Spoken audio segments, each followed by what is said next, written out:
Bonjour et bienvenue sur la chaîne des entrepreneurs animaliers. Aujourd'hui, on va parler de ferme pédagogique et de ferme d'animation dans une interview avec Sophie Lamidé.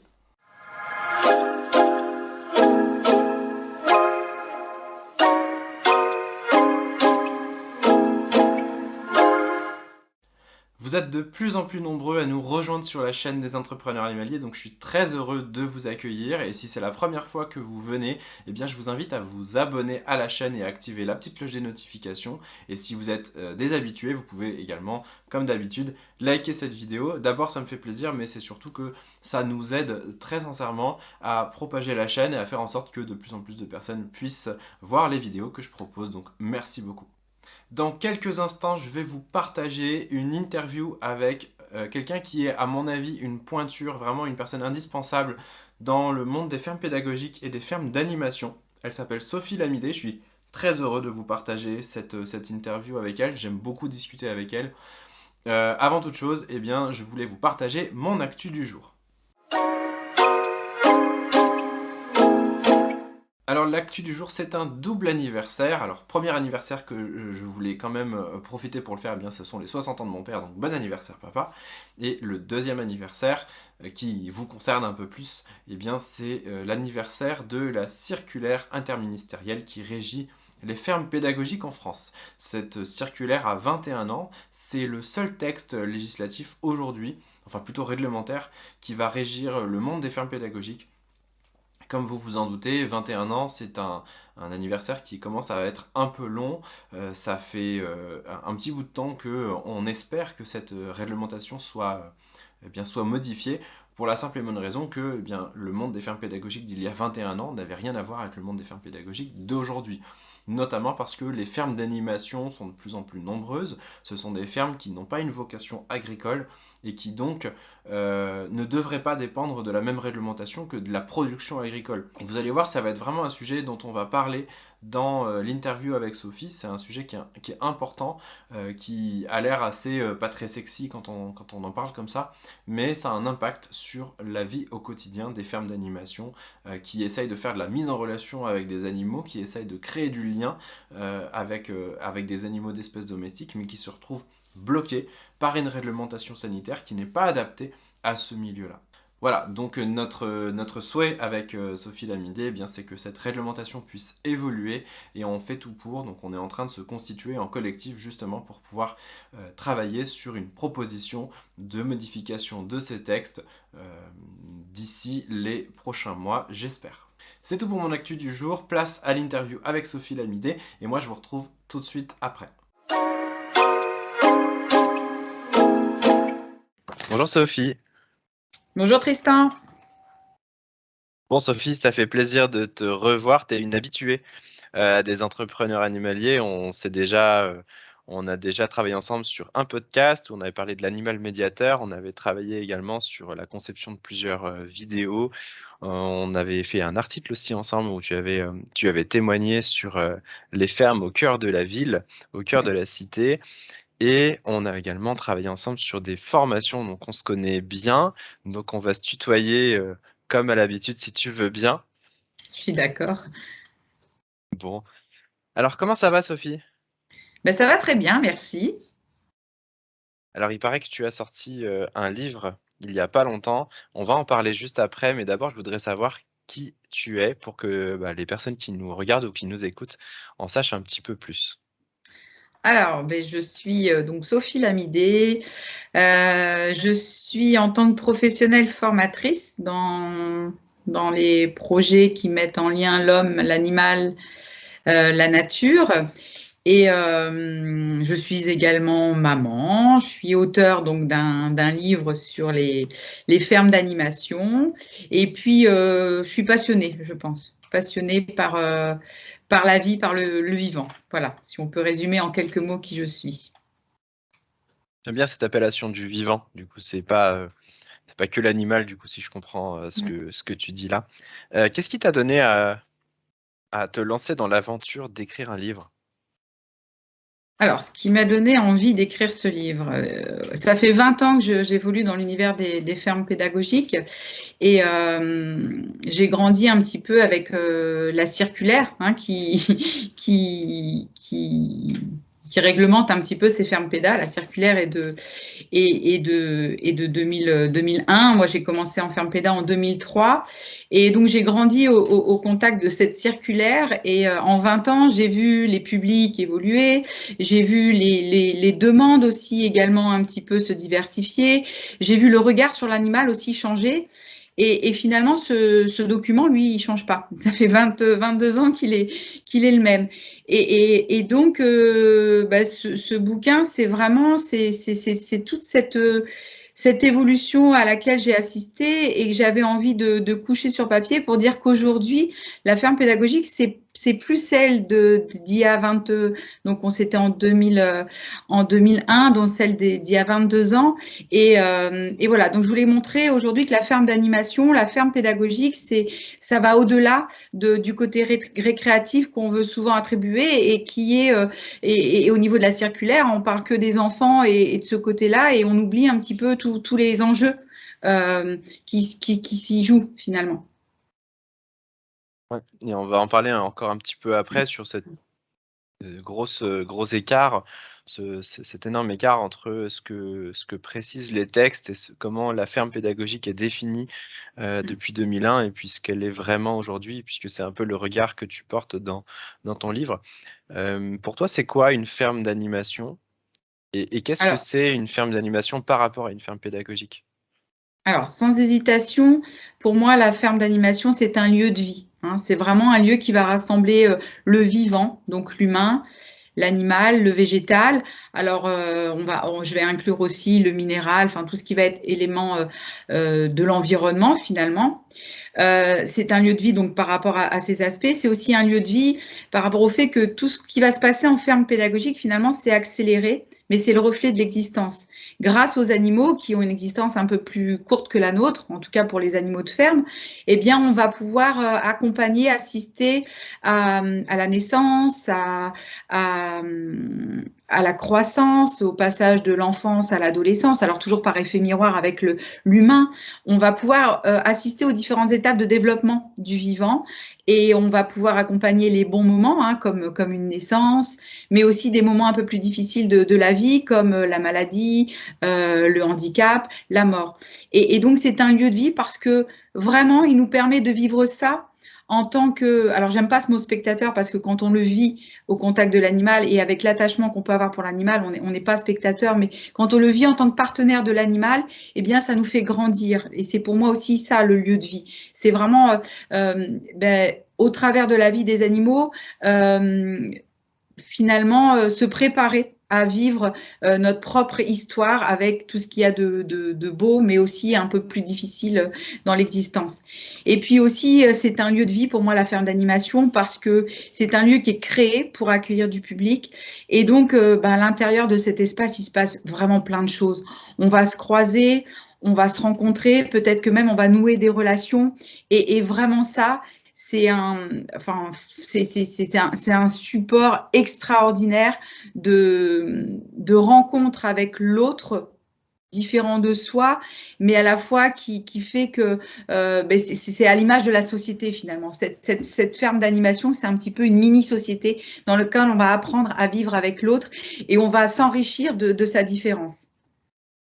Et la ferme d'animation, alors je reprends la dernière question que vous posez, la différence entre la ferme d'animation et la ferme pédagogique, il n'y a pas de différence puisque les fermes d'animation, ça fait partie des fermes pédagogiques, mais c'est une branche finalement de la ferme pédagogique, c'est-à-dire que les fermes pédagogiques, dans les fermes pédagogiques, on va avoir les exploitations agricoles qui ouvrent une partie de leur activité au public. Et puis, on aura les fermes d'animation qui, elles, n'ont pas de vocation agricole et qui ont vraiment pour objectif d'accompagner les publics uniquement. Et alors, du coup, la qualité première d'une bonne ferme d'animation, ce serait quoi? C'est vraiment d'être un lieu inclusif, c'est-à-dire que votre ferme d'animation, les portes sont ouvertes à tous et toutes sans aucune discrimination. C'est-à-dire que c'est à la ferme d'animation à s'adapter, ce n'est pas au public à s'adapter, à venir à venir dans votre lieu, quoi. C'est vraiment l'inclusion pour moi. C'est la richesse de la ferme d'animation. Et grâce à l'animal, on peut vraiment s'adapter à tous. Ce qui rend la chose du coup pas forcément facile pour des fermes qui sont du coup qui n'ont pas cette vocation première d'inclusion, parce qu'elles sont peut-être pas toutes accessibles. Alors, tous les lieux ne sont pas accessibles, mais je pense qu'on peut en partie les rendre accessibles à chaque fois. Bien sûr, on ne peut pas complètement transformer un lieu. Tout est une question souvent de budget. Hein. Rendre accessible un lieu, par exemple, si on veut que les mamans avec des poussettes, avec des bébés, ou une personne avec une canne, une personne âgée, une personne en fauteuil roulant puissent aller au sein de votre ferme, forcément, il va falloir prévoir des cheminements. Il ne faut pas forcément dire je vais transformer tout mon lieu pour ces personnes-là. Mais est-ce qu'on ne peut pas prévoir certains espaces finalement accessibles? On ne chamboule pas tout en une fois, mais petit à petit, se questionner. Et déjà, se questionner, c'est faire un pas vers l'inclusion, quoi. Se dire, qu'est-ce que je peux mettre en place pour pouvoir accueillir des fauteuils? Peut-être que ce lieu-là, il sera accessible. Et petit à petit. Mais déjà, avoir cette démarche de questionnement, c'est déjà faire un pas vers l'inclusion. Ouais, je pense que le secret, effectivement, c'est un peu la démarche. C'est-à-dire, c'est pas de se dire on est 100% ou 0% accessible, c'est d'avoir l'état d'esprit de faire en sorte à ce que chaque personne ne soit pas laissée pour compte. Je fais un peu le parallèle avec la formation professionnelle. Nous, quand on fait une formation, on nous demande pas d'être 100% accessible à tous les handicaps. C'est absolument impossible. On nous demande d'être capable d'aménager un espace d'accessibilité à chaque personne qui en ferait la demande. Je donne un exemple. Si on fait une vidéo comme on l'a fait actuellement, de base, elle n'est pas accessible aux personnes qui sont malentendantes. Par contre, on peut mettre en place des moyens de compensation, on peut mettre en place des aménagements. Ça n'empêche pas que c'est une vidéo et qu'il y a de l'audio à l'intérieur, mais on peut essayer de mettre en place des compensations. Et c'est quelque chose qu'on aime bien essayer d'encourager dans des fermes pédagogiques plus traditionnelles qui ne sont pas encore accessibles. Je pense aux vieilles fermes qui n'ont pas de chemin, qui sont sur des terrains un petit peu plus chaotiques, etc. De dire, si ce n'est pas possible, commencez à vous poser la question de la démarche et comment est-ce que vous pouvez faire les choses. C'est bien, on est en raccord sur ces sujets-là. Et le bon porteur de projet, alors, quelles sont ses qualités à lui ou à elle? Alors, le bon porteur de projet. C'est quelqu'un qui est conscient que créer et gérer une ferme d'animation, ce n'est pas qu'aimer les animaux. Bien entendu, on décide de se lancer dans l'aventure de gestionnaire de ferme péda si l'animal résonne en nous, mais pour moi, ça c'est une évidence. Sauf que ce n'est pas suffisant. Après, il faut avoir la conscience de ce lieu, il va accueillir du public, donc je vais être responsable des personnes que je vais accueillir. Ce lieu, il va me faire vivre. Donc, comment je fais pour en vivre, justement? Et d'avoir cette lucidité-là. Voilà. C'est vraiment les fermes, avoir la chance de gérer, de travailler en ferme d'animation, c'est vraiment une chance. Mais ne pas mettre de côté l'aspect gestion du lieu parce que notre passion, justement, si on veut en vivre, eh bien, l'aspect entrepreneurial est essentiel pour moi. Tout à fait, ce qui fait que c'est effectivement pas donné, en tout cas, c'est pas forcément fait pour tout le monde. Il y a cette notion d'entrepreneuriat et cette notion d'aimer le vivant aussi, tu en parles beaucoup dans ton livre. Finalement, j'ai l'impression quand je le présenterai un petit peu après, mais quand je lis ton livre, j'ai l'impression que la première qualité, c'est pas la partie animaux, c'est les qualités humaines. Quand je fais des formations, et notamment dans le cadre de la médiation animale ou dans le cadre de la ferme pédagogique, je dis toujours que moi, j'aime profondément l'humain. Et c'est parce qu'on aime profondément l'humain qu'on a envie d'exercer ce métier et de s'accompagner de l'animal pour accompagner l'humain. Si on aime trop les animaux, eh bien, parfois, ça peut même nous desservir parce que la relation avec l'humain et la mise en relation homme-animal, parfois, elle peut être difficile parce que certaines personnes ne sont pas en capacité de gérer leurs émotions, etc. Alors nous, on se fait le garant du bien-être de nos animaux, on se fait garant aussi du bien-être de l'humain. Mais vraiment, il faut avoir cette envie de faire, d'accompagner l'évolution du potentiel de chacun. Et grâce à des collègues de travail formidables que sont les animaux de la ferme. Hein. Vraiment, ça c'est indéniable. Mais cette envie profonde d'accompagner l'humain et de faire émerger ce potentiel, pour moi, c'est une qualité indispensable. C'est chouette, alors ça me fait penser à un article qu'on avait rédigé il y a quelque temps, une vidéo passionné n'est pas un métier. Passionné d'animaux n'est pas un métier. Il faut quand même avoir des qualités humaines, ne serait-ce que si on revient sur des choses un peu plus terre à terre, les animaux, c'est pas eux qui nous rémunèrent, c'est pas eux qui nous font vivre, comme tu disais tout à l'heure. Et si on se pose pas la question de à qui on apporte un bénéfice, à qui est-ce qu'on apporte un service, à qui est-ce qu'on apporte quelque chose qui peut être rémunéré comme une pratique. La médiation animale en fait partie, les séances d'animation, l'accueil de public en fait partie. Mais les gens, ils vous payent pas parce que vous aimez les animaux, ils vous payent parce que eux veulent vivre quelque chose avec l'animal. Et c'est tout l'intérêt des fermes d'animation, je trouve. On va le présenter, ton livre. Du coup, et je l'ai ici. Il s'appelle Un regard sur la ferme d'animation. C'est une auto-édition. Tu nous expliqueras un petit peu après, si tu veux bien, pourquoi tu as voulu l'auto-édition. Observation, réflexion et partage d'expérience. Si je te demandais de le qualifier en un mot. Passion. Ouais. Passion. Bah, c'est un bon démarrage. Alors, on chemine avec Le Petit Prince. Peut-être que c'est nécessaire quand même que tu nous expliques pourquoi on chemine chapitre par chapitre avec Le Petit Prince dans ce livre.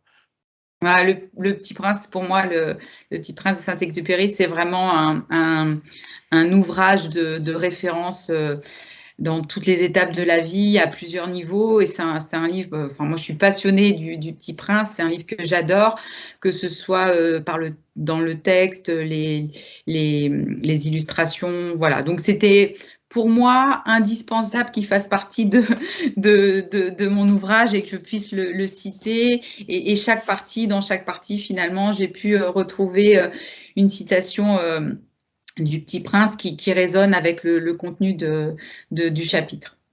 D'accord. Donc on y voit plus clair. Et je me souviens que quand on avait fait un podcast ensemble, tu nous avais offert une citation justement du Petit Prince, un petit passage du Petit Prince, et j'invite les gens à venir l'écouter parce que c'était très sympa à entendre.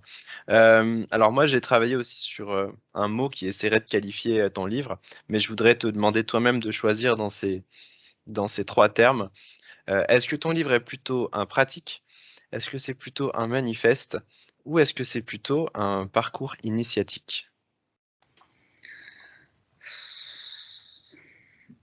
Pratique, non, parce que ça n'est que mon regard, c'est un regard, donc il n'a de richesse d'être uniquement finalement ce que c'est le reflet de mon expérience, hein, donc du coup chacun et heureusement vit la vie différemment, ressent les choses différemment. Je sais pas, je Les sais 2 pas. autres propositions étaient manifeste ou Ouais. parcours initiatique. Moi, j'aime bien le parcours initiatique, mais j'aime bien le parcours, mais j'aime pas initiatique. Alors, je sais pas. Alors, qu'est-ce qu'on pourrait mettre à la moi. place d'initiatique? Ce livre, même si j'en ai voulu quelque chose d'un peu général, c'est vraiment une partie de moi, quoi. C'est pas mon histoire que je raconte, mais un petit peu. Donc, je mettrais un parcours de vie en ferme d'animation. Voilà comment je le qualifierais. Voilà, enfin, C'est pour ça que tu as appelé ça, du coup, un regard. C'est ça. J'aurais pu mettre mon regard, mais j'ai mis un regard. Alors, j'ai noté Peut-être quelque chose un pour d'intéressant. ouvrir sur... Excuse-moi. Un pour ouvrir peut-être sur d'autres regards. Ce serait intéressant d'échanger sur les regards d'autres personnes aussi. Ouais, tout à fait. Alors, tu donnes quand même quelques éléments de témoignage d'autres personnes, mais c'est vrai qu'on sent effectivement que c'est ton parcours et que c'est ton expérience. Cependant, j'ai noté quelque chose et je t'en ai déjà parlé avant qu'on tourne cette vidéo. Tu ne parles à la première personne qu'à partir de la page 56. Qu'est-ce qui se passe? Qu'est-ce qui se passe? J'ai eu beaucoup de mal à... J'ai été très mal à l'aise avec... Enfin, cette idée d'écrire un livre, elle est depuis longtemps, comme je vous ai dit, d'avoir traversé cet univers des fermes pédagogiques et de ne pas avoir finalement d'écrit, enfin de théorie sur la pratique, à part le livre de la Bergerie nationale de Rambouillet. Hein. Il n'y a pas de livre sur les fermes pédagogiques. Et donc, à un moment, je me suis dit, bah, il faut de la théorie, il faut réfléchir un peu au-delà du côté pour ouvrir une ferme péda, il faut telle et telle autorisation, etc. Mais au-delà de ce côté pratique, j'avais besoin qu'il y ait une réflexion sur ce qui s'y passe, ce qui s'y joue. Mais sauf que j'ai été très mal à l'aise très mal à l'aise avec moi-même finalement, de m'approprier ça. Et j'étais un peu timide vis-à-vis de mon écrit, donc c'est pour ça que n'apparaît que très tardivement le jeu. J'ai eu du mal à m'approprier ce que j'ai écrit finalement. Voilà. Maintenant, Alors je moi, suis j'ai un pas petit peu plus à l'aise. Oui, mais on sent que tu prends en aisance, alors c'est tout, c'est idéal.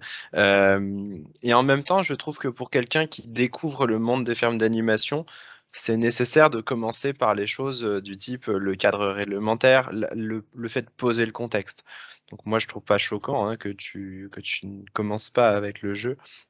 C'est pour permettre aussi de donner quelques éléments de réponse à ceux qui pourraient se poser la question. Donc effectivement, au démarrage, on est plutôt sur on pose le cadre, on pose le contexte.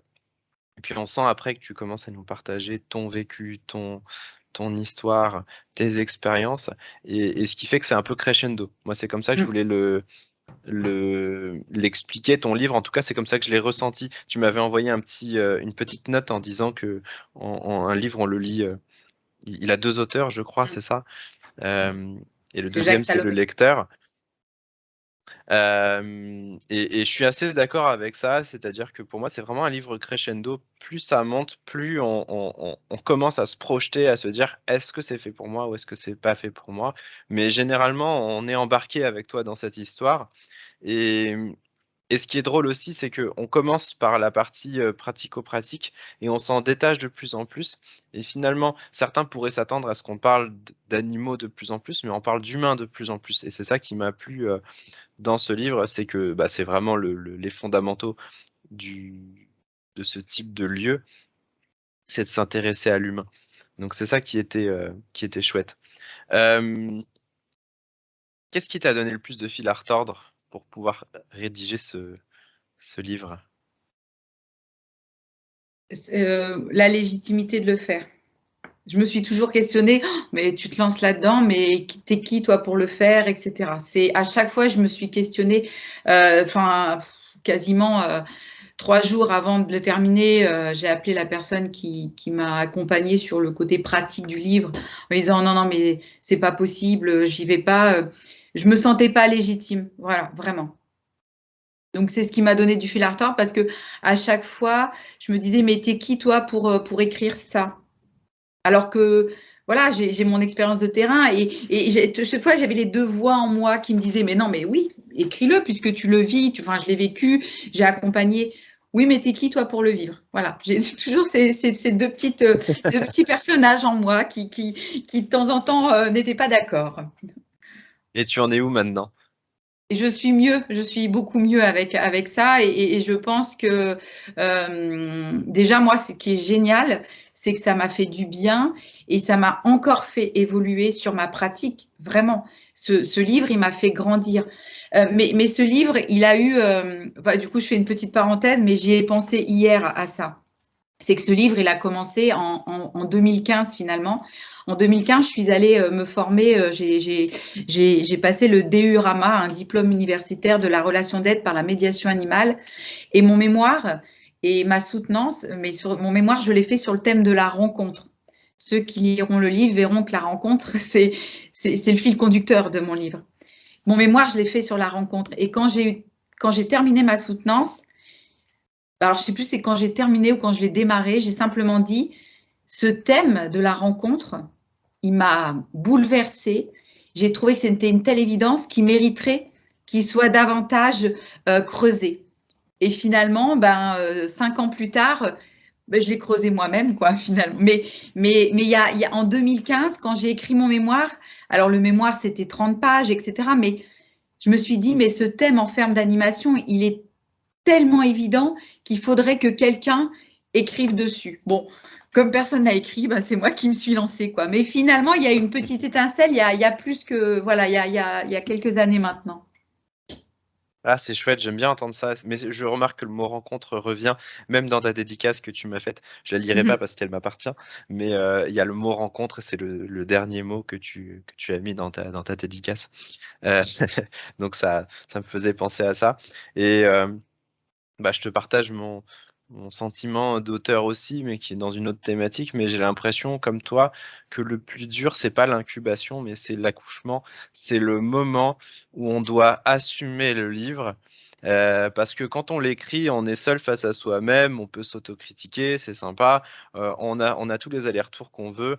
Moi, je crois, je sais pas toi, mais moi j'ai dû le relire une trentaine de fois mon livre, j'en pouvais plus. C'est ça.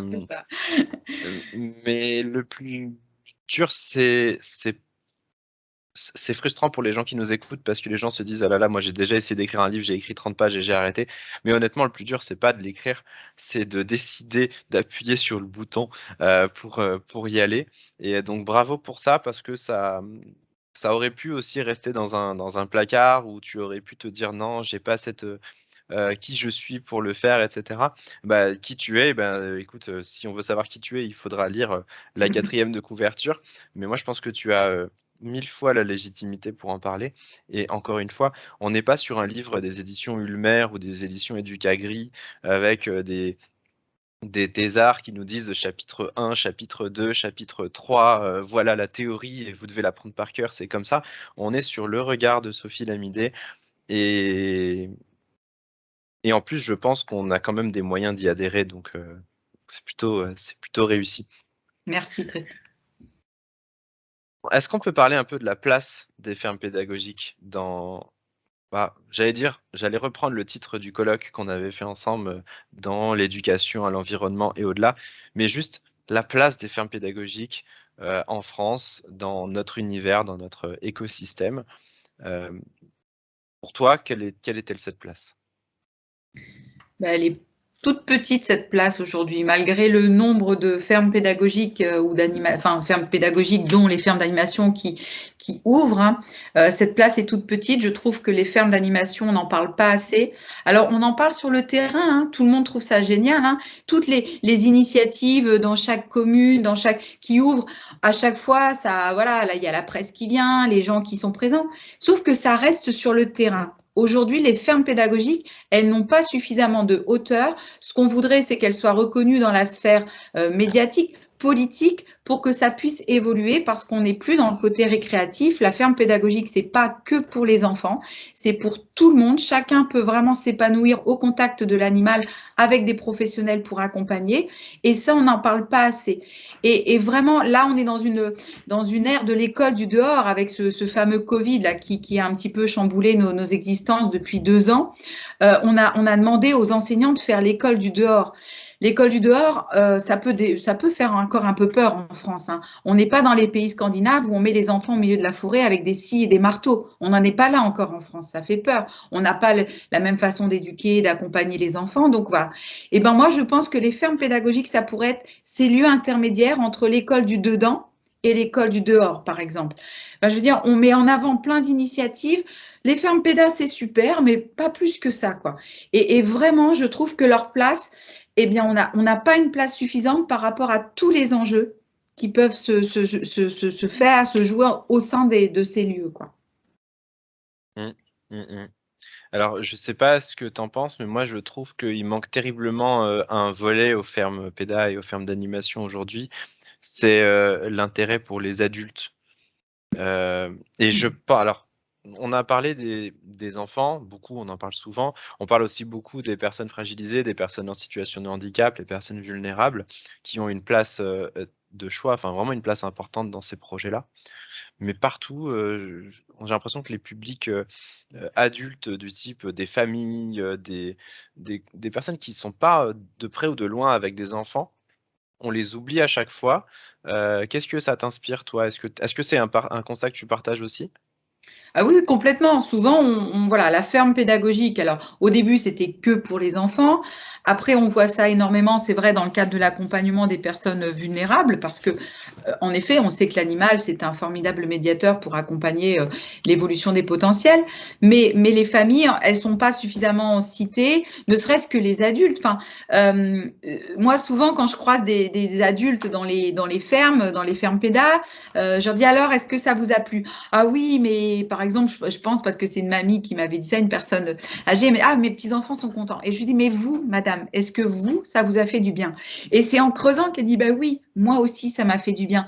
Mais chez l'adulte, il y a cette pudeur, et puis c'est de côté de dire, non, non, moi, les fermes pédas, peut-être parce que ferme pédagogique, c'est pas le bon mot aussi. Parce que dans pédagogique, on entend pédagogie. La pédagogie, initialement, c'est pour les enfants. Hein. Donc, peut-être que ce n'est pas le bon terme aussi. On devrait appeler ces lieux différemment pour que les adultes ne se sentent pas exclus d'un lieu, finalement, qui résonne en eux. Mais je suis tout à fait d'accord avec toi.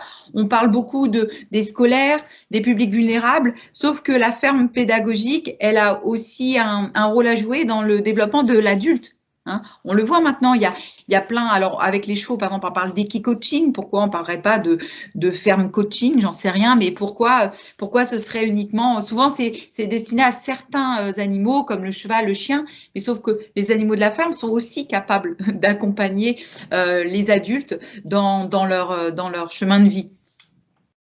Tout à fait. Et ça revient à ce que tu disais dès le début, c'est un lieu de vie, c'est un lieu où il se passe des choses, donc pourquoi pas accueillir des adultes et proposer, là, vraiment, les porteurs de projets, il faut qu'ils se sentent complètement libres de casser les codes et de proposer des choses qui soient différentes. C'est pas forcément en abandonnant les publics initiaux prévus initialement, mais en se disant qu'est-ce que je peux proposer moi aux adultes, qu'est-ce qu'une famille, qu'est-ce qu'un adulte aurait envie de vivre dans une ferme pédagogique, qu'est-ce qui lui donnerait envie. Il y a plein d'idées qu'on donnera pas, enfin pas en détail, c'est peut-être pas le sujet, mais il y a tellement de choses qu'on peut faire avec d'autres publics.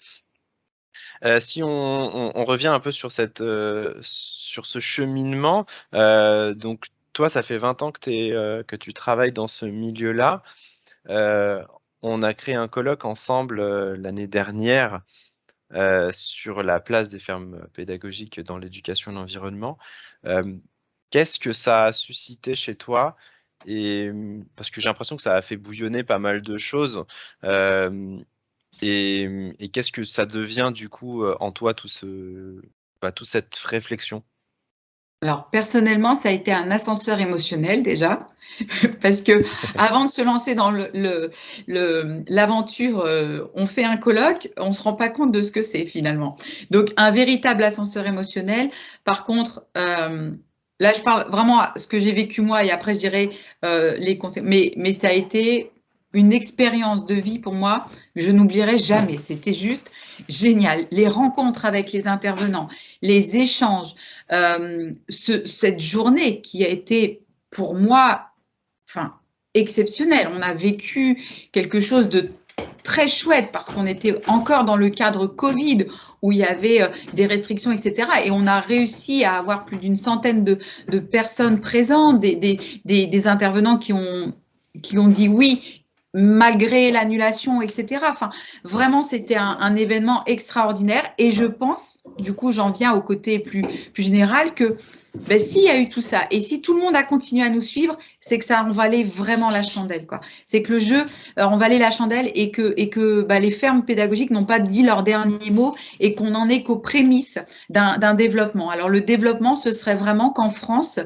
on est un collectif qui regroupe toutes les initiatives personnelles extraordinaires, mais qui sont chacune faites dans un petit coin de France, que ce soit à la campagne, en ville, et qu'on puisse rassembler tous ces professionnels de terrain pour pouvoir être plus forts et être connus aussi. Au colloque, on a eu 2 représentants de la Fédération européenne des fermes d'animation. Je dis bien fédération européenne. Ça veut dire que dans certains pays d'Europe, les fermes d'animation sont déjà rassemblées en collectif pour ensuite être rassemblées dans une fédération européenne. Nous, en France, on n'a même pas de collectif. Donc, on était ravis qu'ils soient là et vraiment, ça a été très chouette parce que depuis, en plus, on avance à leur côté un petit peu, mais quand même, de se positionner en disant, en France, pourquoi on n'arrive pas à se regrouper? Pourquoi personne ne nous représente? Qui on est et vers quoi on va aussi? Donc, voilà, ce colloque, il a été extraordinaire. Ça a été le début de quelque chose. Maintenant, il faut que ça continue, quoi. Et alors, du coup, c'est pas totalement vrai. En France, il n'y a pas de collectif, puisqu'il y en a un. Ah, Parce qu'on l'a créé il y a à peu près une semaine et quelques, et que on a réuni les premières bonnes volontés, les premiers curieux, et que à notre surprise, ça a marché. C'est-à-dire qu'on a eu des personnes, pas mal de personnes qui se sont retrouvées dans ce qu'on disait, dans l'idée de se rassembler autour de différences aussi. Il faut rappeler que pendant le colloque, si on s'était restreint dans un statu quo de la définition légale de la ferme pédagogique, on aurait invité des professeurs des écoles, on aurait invité des personnes du réseau Bienvenue à la ferme, et on aurait parlé d'agriculture et d'éducation à l'agriculture. Sauf que là, pendant le colloque, on a parlé de zoopédagogie maïoticienne, on a parlé de fermes thérapeutiques, on a parlé d'animaux de ferme à l'intérieur d'institutions médico-sociales, on a parlé d'écoles du dehors. En fait, on a l'impression, enfin moi c'est l'impression que ça me donne, c'est qu'on a un petit peu ouvert la boîte de Pandore. Il y avait un statu quo, il y avait plus aucune vague dans cet étang qui ne bougeait plus. C'était à peu près stable, et on a fait ce choix. On verra si ça marche. Après, faut rester humble. On verra si ça marche. Mais on a fait ce choix de se dire, non, il faut pas que ça reste comme ça. C'est pas le statu quo. Le monde, il évolue, et il faut qu'on aide ce milieu-là à évoluer aussi. Et voilà, un petit coup de pied dans la fourmilière, et on va voir ce que ça donne. Et du coup, ce collectif qu'on est en train de monter, qui existe, qui a une forme, et on va avoir des rencontres prochainement, qui est ouvert à toute personne qui se reconnaîtrait dans ça. Il se veut aussi inclusif sur ces projets qui sont tous différents, qui ont des appellations différentes. Et j'en viens du coup à ma question du nom, parce qu'on n'arrive toujours pas à trouver un nom. Est-ce que tu peux nous expliquer pourquoi on galère à trouver le nom de ce collectif? Qu'est-ce qu'il y a derrière tout ça? Alors, on y a une vraie réflexion. Alors, c'est le nom du collectif, mais c'est le nom simplement ferme pédagogique. Le questionnement, il est, est-ce que ce nom ne nous dessert pas? Parce que ferme pédagogique, je me répète un petit peu, mais ça renvoie à la ferme récréative pour les enfants. Et du coup, ça n'en fait pas un lieu inclusif, parce que ne serait-ce que par le nom, on a l'impression qu'il y a plein de personnes qui ne se sentent pas concernées. Donc, le mot pédagogique, est-ce que c'est le bon mot? Ou est-ce qu'il ne devrait pas être accompagné d'autres mots, pédagogique, éducatif, thérapeutique, par exemple? Et puis aussi, il y a un questionnement par rapport à ferme, parce que le mot ferme, ça renvoie aux animaux d'élevage, et c'est vrai que quand on est en ferme pédagogique, ferme d'animation, nos partenaires de travail, ce sont des animaux de ferme, hein, on est d'accord. Sauf qu'il n'y a pas toujours cette vocation agricole. Et le fait qu'on soit,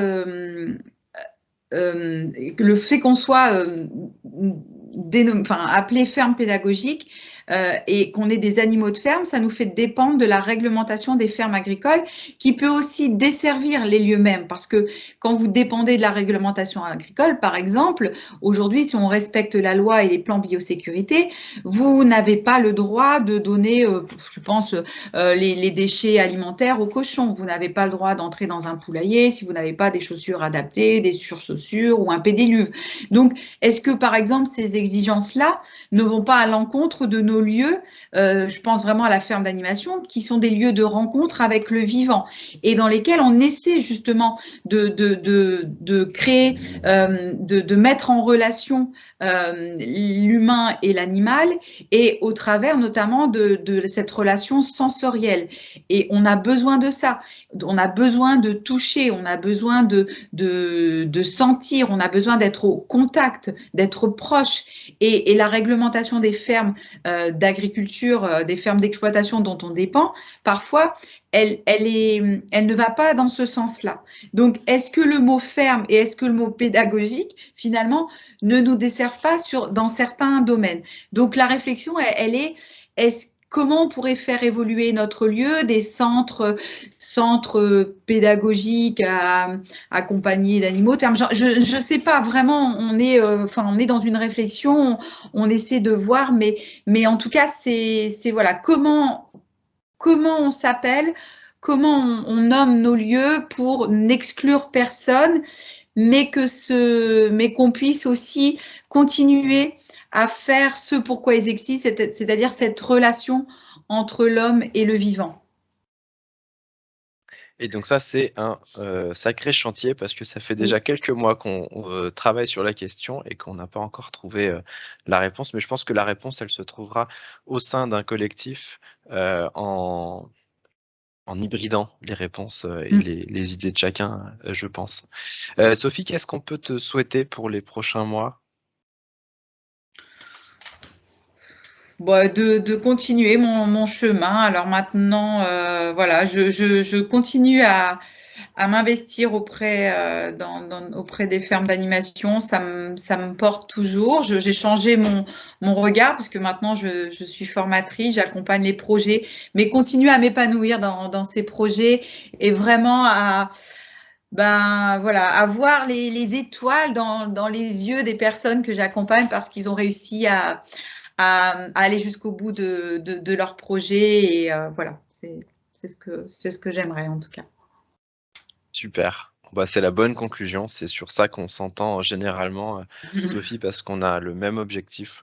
On ne travaille pas sur les mêmes sujets, pas les mêmes approches, mais on a exactement la même vision et c'est pour ça qu'on s'entend. Merci, Sophie. Merci, Tristan. Voilà, j'espère que vous avez apprécié cette interview avec Sophie Lamidé. Si vous avez aimé son discours, sa manière de penser, je vous invite vraiment à vous procurer son livre. Donc vous pouvez le trouver sur son site internet, on vous mettra le lien sous la vidéo, ou alors sur un grand site américain que tout le monde connaît, qui commence par un A et qui finit par un N, puisque c'est un livre auto-édité, donc on le trouve sur cette plateforme.